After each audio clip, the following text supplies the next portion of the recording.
சும்மா சும்மா காசு கேட்டே இருக்காத. இப்போதைக்கு என்கிட்ட பணம் இல்ல. எப்ப பார்த்தாலும் காசு இல்லன்னு ஒருவேளை போய் சொல்றாரோ? என்ன 10 ரூபா தான் வச்சிருக்காரு, காசே இல்ல. சரி, நம்ம சேர்த்து வச்ச காசை கொடுக்கலாம். இங்க இந்த சாரி. ஒரு நிமிஷமா ப்ரோ, அடுத்த வாரத்துல எப்படியோ காசு கட்டிடுறேன் ப்ரோ. இவர் வேற பணம் இல்லாம இருப்பாரு. Thanks bro.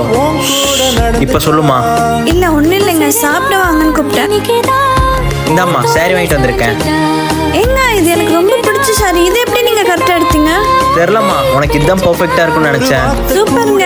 ஆனா சம்பந்தமே இல்லாம இப்ப எதுக்கு எனக்கு சாரி நீ எடுத்திருக்கீங்க? ஆசைப்படும் போது உனக்கு வாங்கி கொடுக்கறதுக்கு என்கிட்ட காசு இருக்குமான்னு தெரியலம்மா.